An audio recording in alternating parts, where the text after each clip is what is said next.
Lumen nomor 11.706, 23 Agustus 2024.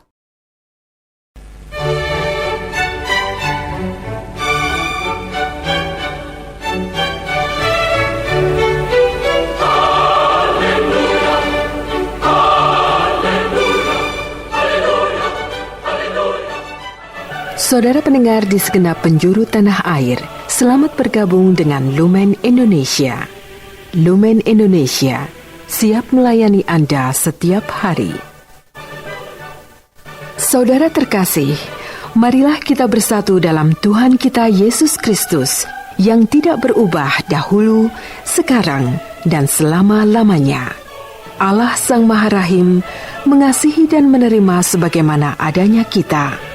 Allah Bapa kita di surga senantiasa bersedia menolong, menghibur, dan meneguhkan kita dalam menghadapi segala permasalahan hidup sehari-hari.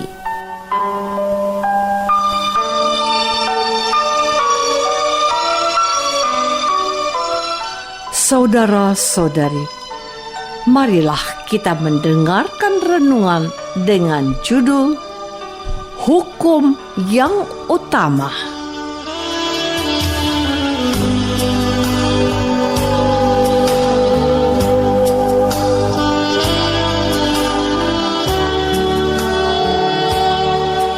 Yang berdasarkan pada Injil Matius bab 22 ayat 37 dan 39. Jawab Yesus kepadanya, "Kasihilah Tuhan Allahmu dengan segenap hatimu dan dengan segenap jiwamu dan dengan segenap akal budimu. Dan hukum yang kedua yang sama dengan itu ialah, kasihilah sesamamu manusia seperti dirimu sendiri."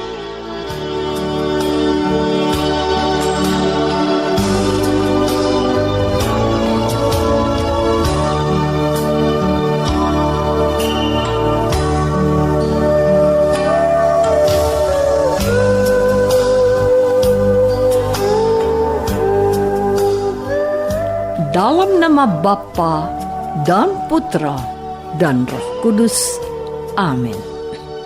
Saudara-saudari terkasih dalam nama Tuhan Yesus Kristus, bangsa Israel hidup layaknya bangsa-bangsa lain di dunia. Hanya yang membedakan bangsa Israel dengan bangsa lain adalah bangsa Israel memiliki hukum atau aturan keagamaan yang mengikat mereka sebagai sebuah bangsa. Hukum itu sudah tertulis dalam kitab suci yang diakui orang Israel. Dan Yesus sebagai orang Israel pasti tahu hukum-hukum itu. Oleh karena itu, pada waktu Yesus ditanya orang Farisi, manakah hukum yang terutama dalam kitab Taurat, dengan tegas Yesus menjawab, cinta kasih kepada Tuhan dan sesama. Jawaban yang lengkap dari Yesus adalah, kasihilah Tuhan Allahmu dengan segenap hatimu dan dengan segenap jiwamu dan dengan segenap akal budimu. Itulah hukum yang terutama dan yang pertama. Dan hukum yang kedua yang sama dengan itu ialah, kasihilah sesamamu manusia seperti dirimu sendiri. Jadi, menurut Yesus, inilah inti atau bagian paling penting dari ajaran Allah yang juga diwartakan Yesus. Dan bagi kita umat Kristiani, ajaran cinta kasih, yakni kasih kepada Tuhan dan sesama, menjadi nafas hidup kita. Artinya, kita hanya bisa hidup dengan mengasihi Tuhan dan sesama. Saudara-saudari terkasih, Santo Paulus, salah satu rasul Yesus yang pandai dan berani, menggambarkan kasih itu dengan tepat.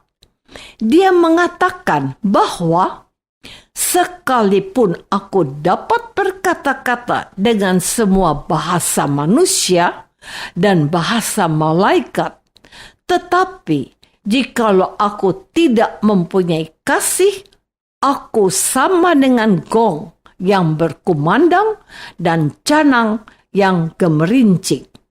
Sekalipun aku mempunyai karunia untuk bernubuat, dan aku mengetahui segala rahasia dan memiliki seluruh pengetahuan, dan sekalipun aku memiliki iman yang sempurna untuk dapat memindahkan gunung, tetapi jika aku tidak mempunyai kasih, aku sama sekali tidak berguna. Dan sekalipun aku membagi-bagikan segala sesuatu yang ada padaku, bahkan menyerahkan tubuhku untuk dibakar, tetapi jika aku tidak mempunyai kasih, sedikit pun tidak ada faedahnya bagiku. Menurut Santo Paulus, kasih itu sabar, kasih murah hati, dan ia tidak cemburu. Kasih itu tidak memegahkan diri dan tidak sombong.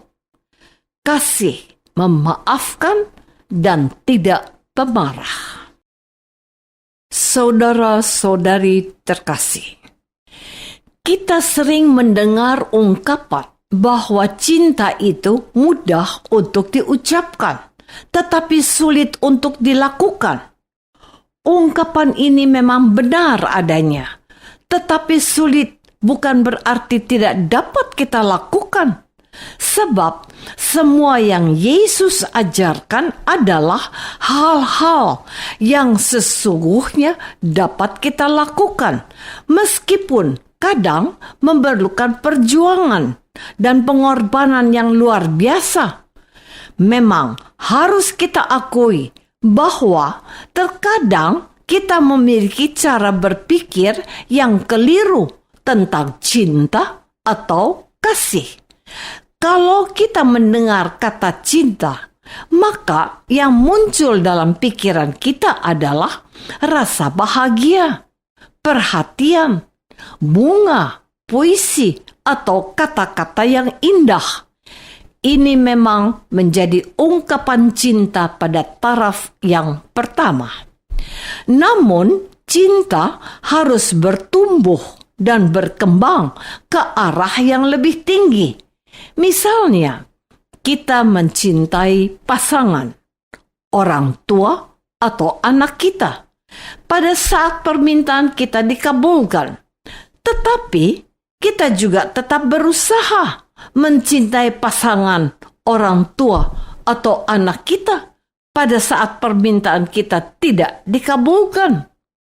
Contoh lain, kita menyampaikan ucapan syukur dan terima kasih dan bahkan semakin mencintai Tuhan kalau doa kita dikabulkan oleh Allah.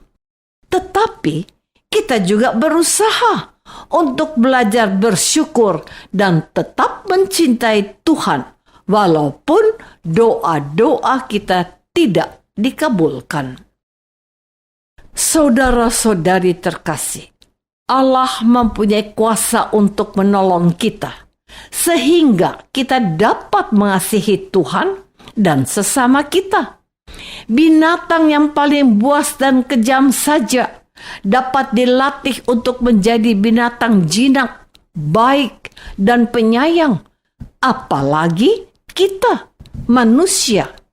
Kita umat Kristiani tentu saja bisa dilatih untuk mencintai. Kata dilatih berarti ada tahap-tahap atau langkah yang harus kita lalui.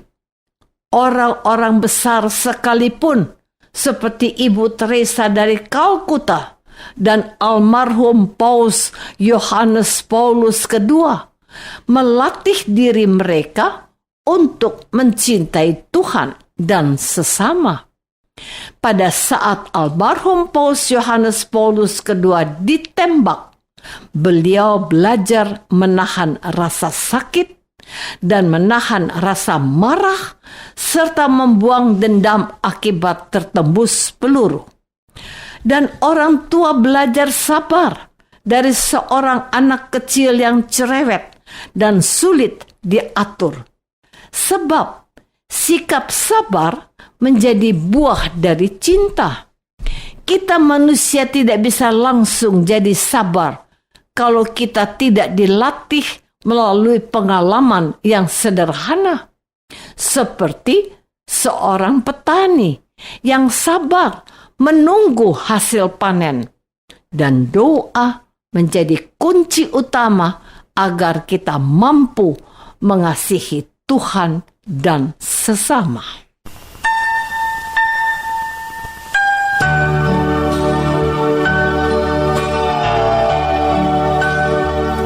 Marilah kita masuk dalam saat hening sejenak untuk meresapkan renungan yang baru saja kita dengar bersama dalam kehidupan iman kita masing-masing.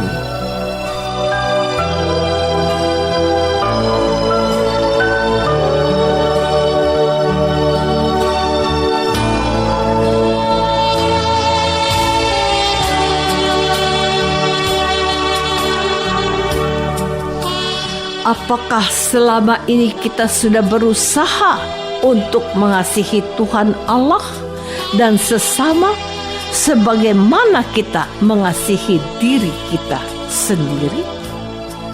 Marilah kita berdoa.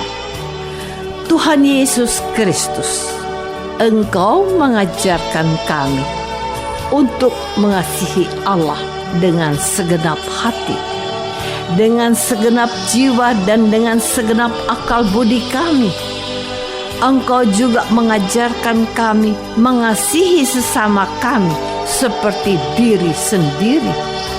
Berilah kami rahmat-Mu untuk mengasihi Engkau dan sesama.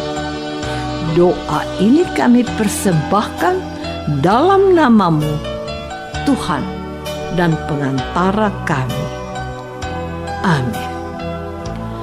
Semoga kita semua selalu dinaungi dan dibimbing oleh berkat Allah yang Maha Kuasa. Dalam nama Bapa dan Putra dan Roh Kudus. Amin.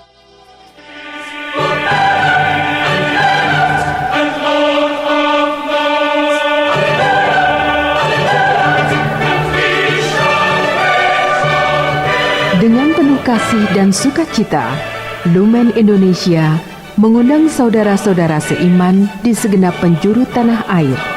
Sekiranya ada tanggapan ataupun saran, kirimkan surat Anda ke Lumen Indonesia. Terima kasih atas perhatian Anda. Sampai berjumpa lagi dengan Lumen Indonesia pada waktu dan gelombang yang sama esok hari.